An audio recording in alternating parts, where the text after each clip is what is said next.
আসসালামু আলাইকুম এভরিওয়ান, সবাই কেমন আছেন? আলহামদুলিল্লাহ আমি আপনাদের দোয়াতে অনেক অনেক ভালো আছি।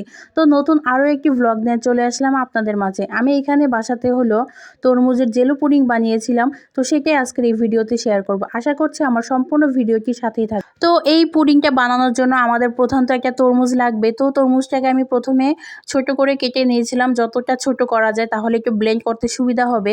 আর বিচিগুলো আমি যতটা সম্ভব পরিষ্কার করে নিয়েছিলাম, আর ব্লেন্ড তো হয়েই যাবে, তাতে কোনো সমস্যা নেই। তো ওগুলাকে আমি সুন্দর মতো একটু ব্লেন্ড করে নিয়েছিলাম তরমুজটা। তারপর এখানে আমি একটি ছাঁকনির সাহায্যে আর কি ছেঁকে নিলাম। তো তারপর আপনারা যে পাত্রে এই জুসটাকে মানে এটা একটু জাল দিতে হবে, যেই পাত্রে জাল দিবেন তো সেই পাত্রে আর কি ঢেলে নেবেন। তো আমি নিলাম। আর এখানে আমি গিয়ে এখানে সামান্য পরিমাণে আগার আগার পাউডার দিয়েছিলাম। অতিরিক্ত পরিমাণে দিবেন না, তাহলে এটার অন্য একটা স্মেল থাকে। তো এই স্মেলটা আমার একদমই মানে ভালো লাগে না আর কি। তো যতটুকু পরিমাণে আমি দেখলেনই তো আমি কতটুকু পরিমাণ নিয়েছি, এরকম নিবেন। মানে সুন্দর মতো এটাকে মিলিয়ে ফেলবেন এবং পরিমাণ মতো চিনি দিবেন। আমি চিনি দিয়েছিলাম একদম চায়ের চামচের ২ চামচ পরিমাণ, কারণ আমি অতিরিক্ত মিষ্টি ব্যবহার করব না। তো এটাকে একটু চুলাতে আর কি জাল দিতে হবে, এবং বেশিক্ষণ কিন্তু জাল দেওয়া অবশ্যই যাবে না, মাত্র ২ থেকে ৩ মিনিটের মতো। তো এটাকে আমি জাল করে নিয়ে তারপরে যে পাত্রে আমি সেট করব জেলিটাকে, সেই পাত্রে আমি সেট করে নিলাম এবং এটাকে আধা ঘন্টা বা ৪০ মিনিটের মতো রেখে দিবেন। আমার একটু বেশি সময় লেগেছিল, কারণ আমি একটু পরপর গিয়ে মানে দেখছিলাম যে এটা হচ্ছে কিনা জমাট বাঁধ। আরেকটি কথা, এখানে কিন্তু আপনারা ফ্রুট কালারও ব্যবহার করতে পারেন।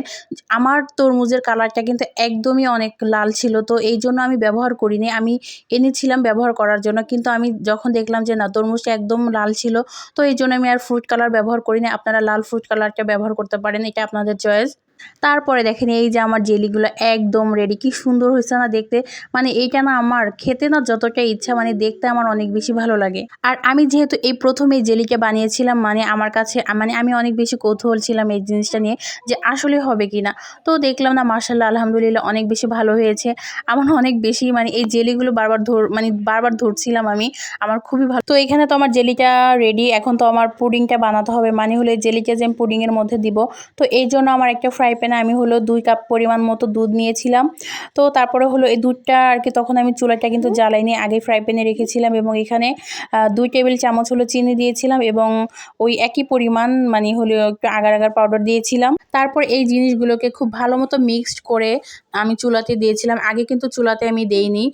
তারপরে চুলাতে দেওয়ার পরে ২-৩ মিনিটের মতো জাল দিবেন, মানে বলক ওঠার পরেই গিয়ে আপনি এই দুধটাকে নামিয়ে। এবং এর ফাঁকে আমি একটা কথা বলে নেই, আর সেই কথাটা আমার কিন্তু ছোট্ট একটা ইউটিউব চ্যানেল আছে।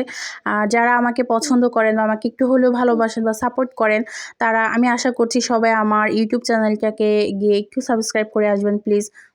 নামটা তো অবশ্যই লেখা আছে, এই নামটা দিয়ে সার্চ দিলে চলে। তারপরে দেখেন এই যে আমার কাজ তো অর্ধেক প্রায় শেষ হয়ে গেল। দুধটা যখন জাল হয়ে যাওয়ার পরে আমি যে পাত্রে সেট করব, তো সেই পাত্রে দুধটাকে ঢেলে নিয়েছিলাম। আর গরম থাকা অবস্থায় কিন্তু কখনোই জেলিটাকে দিবেন না, একটু ঠান্ডা হয়ে যাওয়ার পর জেলিটা দিবেন।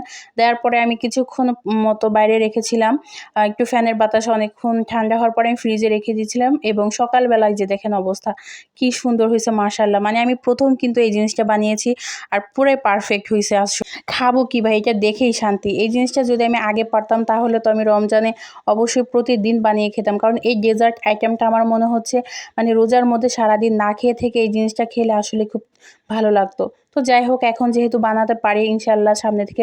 তো আপনাদের কাছে আমার আজকের এই জেলো পুডিং আইটেমটা কেমন লাগলো? যদি ভালো লেগে থাকে অবশ্যই সুন্দর করে একটা কমেন্টস লিখে দিবেন প্লিজ, একটা লাইক করে দিবেন এবং একটা শেয়ার দিয়ে দিবেন। আর আমার ইউটিউব চ্যানেলটা থেকে একটু ঘুরে আসবেন। আল্লাহ হাফিজ।